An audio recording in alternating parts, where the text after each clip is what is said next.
I want to say hello to the First Baptist family. And typically each week on Wednesday at 11 o'clock, I do a Face Live event. I do a Facebook Live update. This week, we're going to do this a little bit different because we have some issues going on in our church and some information that we need to communicate. It is really not appropriate to communicate in any other way other than to have an assemblage of some of our leaders together. Let me start by saying what the church is and what the church is not. The church is a group of people who follow Jesus and the way of Jesus together. The church is inherently a group of people who follow together under the lordship of Christ. The church is not a building. And so we've kind of heard it said here lately, and I've even said it, that the church is closed for the foreseeable future. The reality is the church is not closed. The buildings the church owns are closed for the time being, but the church, the people, are still very much alive and active. The church is also not a business, all right? We, again, community of people who follow Jesus, but the church by necessity has aspects of a business. We have buildings and assets and debt and payroll and all those things. And so our church and the way we're organized, we have certain leaders who are stewards of those business responsibilities. Okay. And so I pulled together a few of those leaders today. We're going to talk for just a few minutes about the things going on from the business aspect of First Baptist. And then we'll give you some response mechanisms here at the end of the time. So let me just go around and introduce everyone. First of all, Dave McPherson is our pro recorder. So he's just recording this for us. Dave, thank you so much for using your gifts and your knowledge of Zoom to make sure we do this right. On the screen also with me is Deke Rader, our chairman of deacons, and he's also technically the president of our organization at First Baptist. Glenn Taggart is our chairman of finance. Scott Walter is our chairman of our personnel team that reports to the finance team. And then Rusty McGee is our church treasurer, who's ultimately responsible for the oversight of our financial situation. So I just have a few questions scripted, and these are questions that I think are valuable, but also if I were a church member on the outside looking in, what would be the questions that I would have for these leaders? So I'm going to start with Deke Rader, who's our chairman of deacons. And before we go into finances, I do want to start with ministry. We have a body of deacons that are tasked to take care of people, and especially the most vulnerable in our community. So Deke, would you just kind of give us an update on what the deacons are doing behind the scenes to care for our church family? Sure, Darren. The first thing is we're all accessible. So if there's an issue or something comes up, give me an email, give me a call, whatever. We'll see what we can do to address it. Proactively, I think the main thing our deacons have been doing is we've been contacting all of our widows and widowers of the church, make sure they're taken care of, making sure they have their needs taken care of. And we've been doing, I think, an excellent job of that. We started off with 180 potential contacts. I think we've winnowed that down to probably about 140 because some of the folks, some of the phone numbers are not working and other things. The nice thing about it is that most of our folks, they have a good support group. They have kids looking in for them, looking after them, neighbors and everything else. The other thing that I think is going on, it's not really deacon-led, is all of the help that I hear about our church members doing. We've got a number of ladies that are making masks. This crazy little group that they get online and they talk to each other and they show each other very different ways of doing it and things like that. And I wouldn't be surprised if we haven't church-wide had 1,000 or 2,000 masks made for people out there. And that's a great thing, and it's a great way. It's not necessarily for church members. It's for friends. It's for relatives. It's for neighbors. And so just can't be any more prouder of what we're doing. On the unfortunate side is we started the year off, really doing well, but most of our programs and things that deacons were involved in required face-to-face time. So those have been put on hold, but we'll start them back up. And I know there's a lot of deacons out there that are anxious to get back with those programs. But right now, I think we're doing a really good job of taking care of the widows and orphans. We do a few other things on the side. But we're here, have something going on, let us know. And Darren has released those of us that are 55 years old and older to go ahead and go do things. So we'll be happy to do that. So. Yeah, please. If there are any pastoral needs, you can go on our website, email me directly, and I'll connect you with a deacon. Also, I do want to compliment First Baptist. We stepped up to help John 3:16, and so far every night that we've signed up to serve, there's not been an empty slot. Y'all stepped up. You've served well. We still have a couple of openings for May 2nd and May 9th. And again, as Deke said, I've opened that up to the deacons if they want to serve. But thank you for not being fearful and being faithful to serve during really an unusual time. So I'm going to go now to Glenn Taggart, who is over our finance team. And Glenn, I just kind of want to let you talk how the church is doing financially. We have the financials that you just presented to the deacons last night. So anything you want us to know about the financial state of the church right now? Well, I'd just like to share that First Baptist is in a very good financial position. We have very faithful givers, which we're very fortunate that people choose to do that. But through March year to date, I'd like to report we have $1,100,000 in tithes and offerings to the budget, and we have expenses that are $1,053. So we're actually ahead a little bit and have a little surplus at this point. But we continue to see people contributing very well. We also receive contributions every week and every month to other designated funds like World Mission, for the FBC Caring Center, and for our future. We still receive funds there. And we're also seeing here in April that the contributions are continuing to be strong. So I think we're very fortunate, but that's because of our members choosing to be good givers.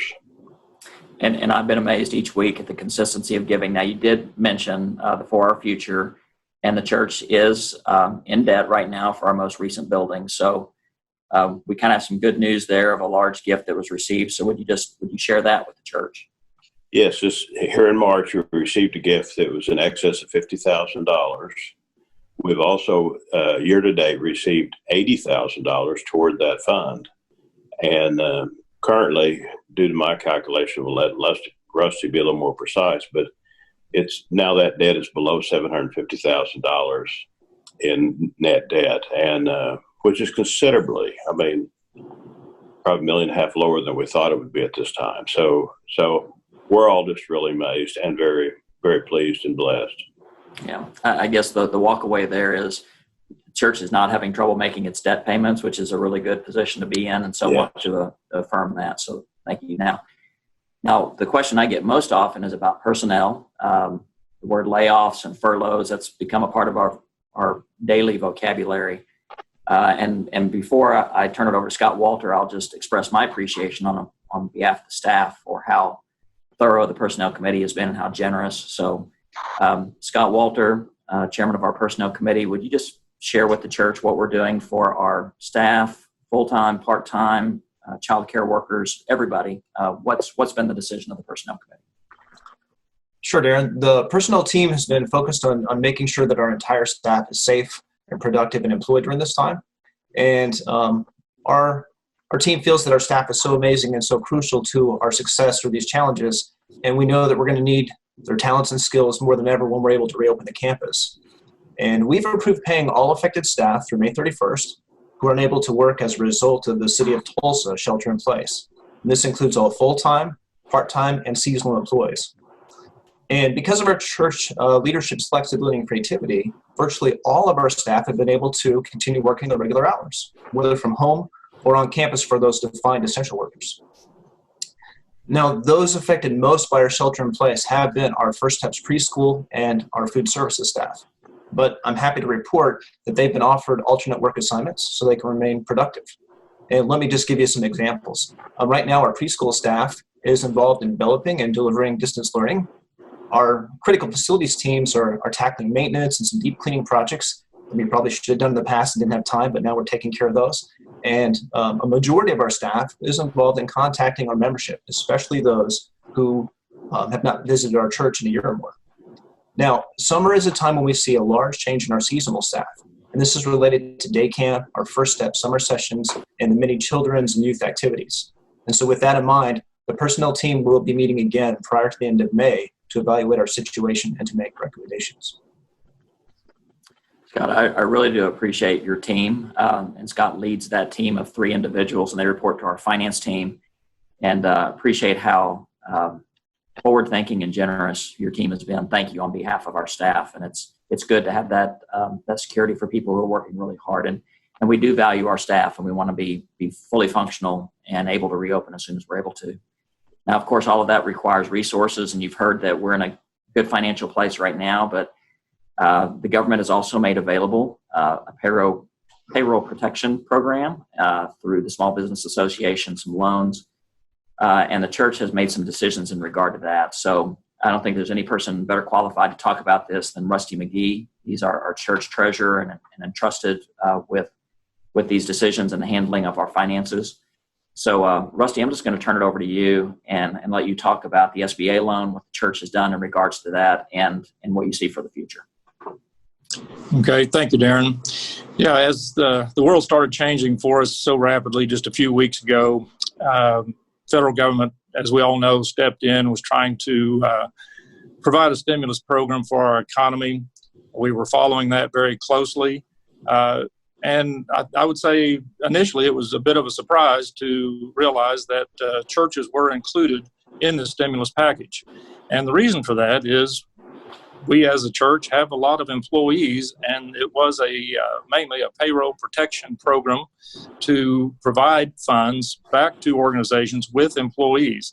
And as we said, this was not a bailout. This was, from an economic standpoint, it was a way to look at returning the taxes to employees that had previously been paid. So even though the church is a nonprofit organization, our employees have paid those taxes, so we were eligible. And once we learned that and talked through some of the mechanics of what that meant for the church, we came together as a group of leaders to talk about how do we proceed and do we proceed.